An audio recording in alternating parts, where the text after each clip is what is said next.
have in my hand the TP-Link 8-port PoE switch.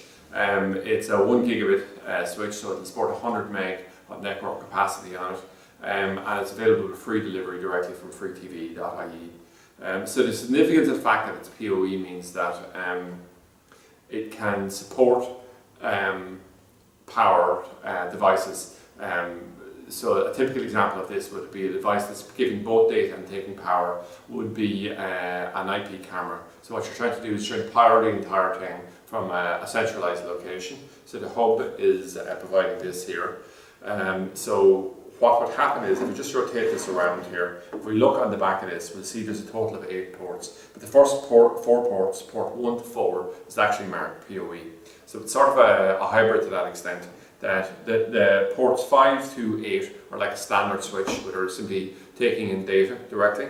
But what's happening on port 1 to 4 is that we're able to feed PoE devices. So if we had, let's say, an IP camera, what we'd have is we'd have a RJ45 cable running from here, and the far end will be terminated with an RJ45 connection. Normally we'll have something called a PoE injector.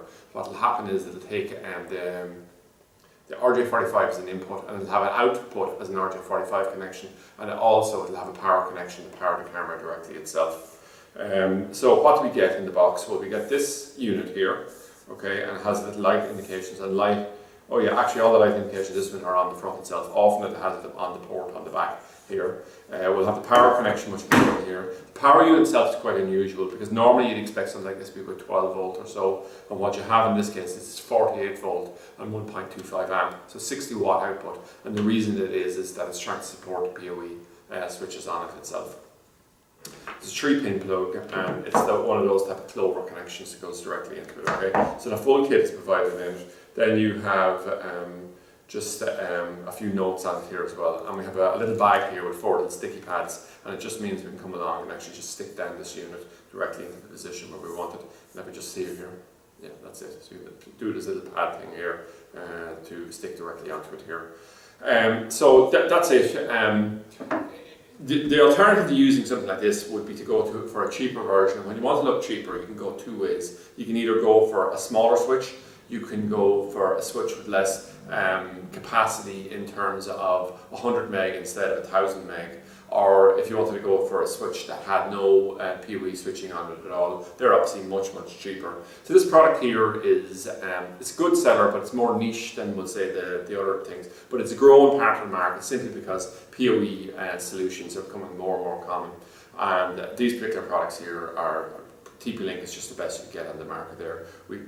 Most of the high end, what you'll find is a lot of the lower end stuff, you have a lot of competitors in it. But when you get to the higher end, more specialized area here, you'll have TP-Link has a very comprehensive range, and particularly in this area here, it has the products. And the price point on them is more expensive, but much better than it would be on the incredibly ridiculous brand type things. So for that thing, and for that reason, we'll say, you know, we go with it because TP-Link has 0% returns on it. So that's it anyway, an overview of the TP-Link 8-port PoE switch, 100 or 1000 meg capacity, and available with free delivery directly from freetv.ie.